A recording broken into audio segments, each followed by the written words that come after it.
İran, Orta Doğu'nun en gizemli ülkelerinden birisidir. 1.648.195 kilometrekarelik yüz ölçümüyle Suudi Arabistan'dan sonra bu coğrafyanın en büyük ikinci ülkesi konumunda. Ayrıca 86 milyon nüfusu bulunan İran, Orta Doğu'nun en kalabalık ülkelerinden birisidir. Fakat bu ciddi nüfusun önemli bir bölümünü Türkler oluşturuyor. Bildiğiniz üzere İran Cumhurbaşkanı Azerbaycan seyahati dönüşünde helikopterin düşmesi sonucunda ölmüştü. Bu yüzden İran seçimlere gitmek zorunda kaldı. Adaylar arasında Türk kökenli bir isim de var. Mesut Pezeşkiyan, Türkçe konuşan ve ben Türk'üm diyebilen bir siyasetçi. Pekala, İran'ı Türkler yönetebilir mi? Bu soruların cevapları için İran tarihini, coğrafyasını ve de siyasi yapısını daha iyi analiz etmemiz gerekiyor. 100.000 yolunda bana destek olmak istersen kanala abone olabilirsin. Videoya 5000 beğeni bekliyorum. Cevaplara ilk önce İran'da yaşayan Türklerden başlayalım. İran devletinin Doğu ve Batı Azerbaycan olarak tanımladığı bu eyaletler Azerbaycan vatandaşları tarafından Güney Azerbaycan olarak isimlendiriliyor. Tebriz, Urmiye, Erdebil ve Zencan gibi önemli şehirlerde yaşayan Azerbaycanlılar neredeyse 25-30 milyonluk nüfusa sahip. Kimileri bu sayının 40 milyona kadar ulaştığını ifade etse de bunları kanıtlayabilecek resmi belgelere sahip değiliz. Çünkü İran devleti bu konu hakkındaki bilgileri paylaşmayı sevmiyor. Ancak benden resmi bir şey söylememi isterseniz 2010'ların başında Türkiye'yi ziyaret eden İran Dışişleri Bakanı Ali Ekber Salih'in sözlerini sizinle paylaşabilirim.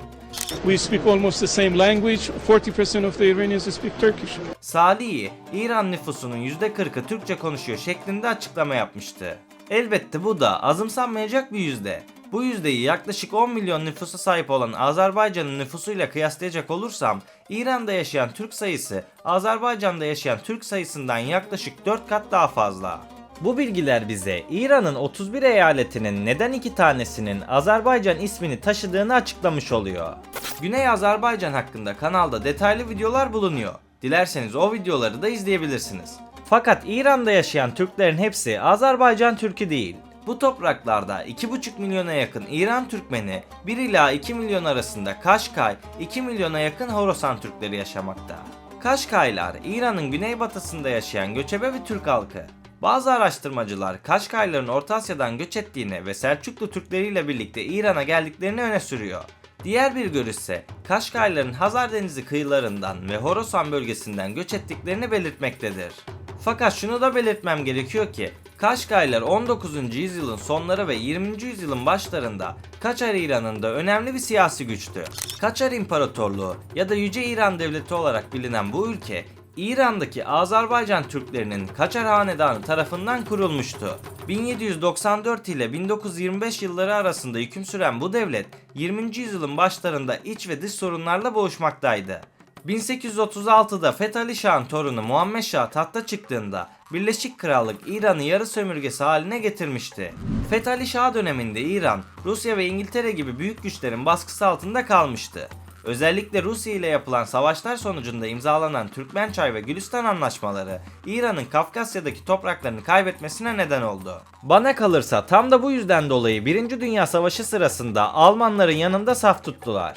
1925 yılında ise Rıza Ağa'nın kendisini Şah ilan etmesiyle birlikte Kaçar Hanedanı resmen sona erdi ve Pehlevi Hanedanı dönemi başladı. İşte bu dönemden sonra her şey değişti. Rıza Pehlevi, Farsçanın ülkenin tek resmi dili olmasını sağlamak amacıyla Türkçe ve diğer yerel dillerin kullanımını sınırlandırdı.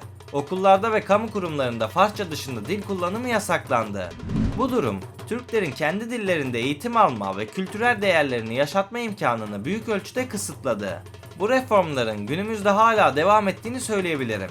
İran nüfusunun önemli bir bölümünü Türkler oluştursa da ülkede Türkçe eğitim verilmesi hala yasak.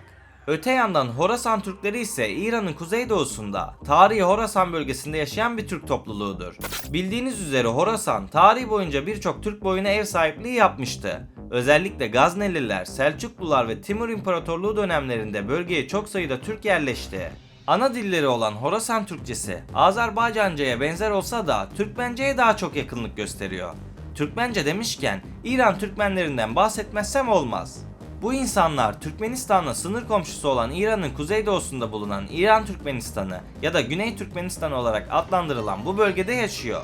Dolayısıyla Güney Azerbaycan, Kaşgarlar, Horasan Türkleri ve İran Türkmenleri, İran coğrafyasındaki Türk topluluklarının çeşitliliğini ve zengin kültürel mirasını yansıtıyor diyebilirim. Her üç grup da tarih boyunca İran'ın sosyal ve kültürel dokusuna önemli katkılarda bulundu. Peki gerçekten İran Türklerinin İran'ı yönetebilecek gücü var mı? Öncelikle İran'daki seçim sistemini anlamak gerekiyor. İran 1979 İslam devriminden sonra teokratik bir cumhuriyet haline geldi. Bu yapı içerisinde dini lider olan Ayetullah devletin en yüksek otoritesidir. Ancak halkın oylarıyla seçilen cumhurbaşkanı ve parlamentoda önemli rol oynuyor. Dolayısıyla İran'da iki tür seçim yapılır diyebiliriz. Cumhurbaşkanlığı seçimleri ve meclis seçimleri. Şu anda gerçekleşen seçimler ise Cumhurbaşkanlığı seçimleriydi. Seçim öncesinde anketlerde önde görülen Mesut Pezeşkiyan, İran medyasına verdiği röportajlarda açıkça ben Türk'üm demişti. Ayrıca annem de babam da Türk, evde çocuklarımla Türkçe konuşuyoruz ve Türklüğümle gurur duyuyorum demişti. Pezeşkiyan eğer seçimi kazanırsa ilk kez bir İran Türk'ü ülkenin cumhurbaşkanı olacak. İnanın bana bu durum İran İslam Cumhuriyeti için çok büyük bir reform demek. Türk kökenli bir adayın cumhurbaşkanı olması etnik temsilin güçlenmesine katkı sağlayabilir. Bu durum Azerbaycan Türkleri başta olmak üzere diğer etnik grupların da siyasi sürece daha aktif katılımını teşvik edecek. Özellikle Türklerin dil ve kültürel haklarının savunucusu olması da çok önemli. Fakat Pezeşkiyan'ın önünde bazı engeller bulunuyor. O engellerden en büyüğü de Anayasayı Koruyucular Konseyi. Peki neden mi böyle söylüyorum? Düşen Kelime isimli bu oyun çok eğlenceli ve akıcı olmasının yanı sıra milyonlarca oyuncunun belirttiği gibi bir bulmacadan çok daha fazlası. Oynadıkça sadece yeni bilgiler öğrenmekle kalmıyor, aynı zamanda el, göz ve zihin koordinasyonunuzu güçlendiriyorsunuz. Bu sayede Alzheimer, demans gibi hastalıklardan korunuyor ve hafızanızı geliştiriyorsunuz. Çok lafa gerek yok. 100.000'den fazla oyuncunun puanlamasında 5 üzerinden 4.8 almış nadir oyunlardan birisi. Bu yüzden oyunu mutlaka indirin ve hemen deneyin. Anayasayı Koruyucular Konseyi, adayların seçimlere katılımını denetleyen en önemli kurumlardan birisi. Yani eğer istenirse Pezeşkiyan'ın adaylığı bu konsey tarafından engellenebilir. Konseyin onayı olmadan adayların seçimlerde yer alması mümkün değil. Mesut Pezeşkiyan her ne kadar daha önce Sağlık Bakanı ve milletvekili olarak görev yapmış bir isim olsa da 2021 yılında gerçekleşen seçimlerde Cumhurbaşkanı adayı olduğunda veto edilmişti. Her ne kadar bu seçimlerde herhangi bir veto yememiş olsa da seçimleri kazanması durumunda işler değişebilir. Bu durumun cevabını sadece önümüzdeki günler gösterecek. Seçimi kazanması durumunda seçim iptal edilir veya adaylığı düşülürse o zaman vay halimize. Yıllardır İran coğrafyası üzerine yaptığım videolarda İran'ın bir değişime hazırlandığını söyleyen birisi olarak böyle bir karışıklık ihtimalinin tüm coğrafyaya büyük zararlar vereceğini düşünüyorum. Ama dediğim gibi henüz bir şey görmeden olacakları istinaden konuşmak oldukça saçma. O yüzden bu konuyu zamana bırakalım ve bekleyip görelim. Bir diğer kısıtlayıcı unsursa Ayetullah. Az önce de söylediğim gibi dini bir makam olan Ayetullah, devletin en yüksek otoritesi konumunda. Dolayısıyla seçilen cumhurbaşkanı üzerinde de bazı kısıtlamalar gerçekleştirebilir. Ancak ihtimaller üzerine konuşmak pek sağlıklı olmayacağı için bu konuyu da şimdilik detaylandırmıyorum. Öte yandan İran'ın geçmiş seçimlerinde hile yapıldığına dair birçok iddia ortaya atıldı. En bilinen örneklerden biri 2009 yılındaki Cumhurbaşkanlığı seçimleriydi. O dönemde reformcu aday Mir Hüseyin Müsevvane'nin kazandığına inanılırken Mahmut Ahmadinejad'ın galip gelmesi büyük protestolara yol açmıştı.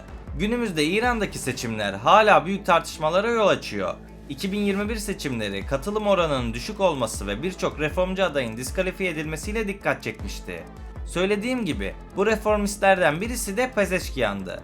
Dünyanın bu kadar sıcak saatlerden geçtiği, anlık olarak sürekli kaotik haberlerin çıktığı bu dönemde İran'da yapılan bu seçim sadece ülkenin değil, tüm Orta Doğu'nun siyasi dinamiklerini etkileyen önemli bir olay. Peki siz bu konu hakkında ne düşünüyorsunuz? Fikirlerinizi yorumlarda belirtmeyi unutmayın. Umarım bu video İran'daki seçimler hakkında daha iyi bir anlayışa sahip olmanızı sağlamıştır. Destekleriniz sayesinde 70.000 aboneye ulaştım. 100.000 için kanala abone olmayı ve videoyu beğenmeyi unutmayın. Beni buraya kadar dinlediğiniz için teşekkür ederim. Bir sonraki videoda görüşmek üzere. Kendinize iyi bakın, sağlıkla ve barışla kalın.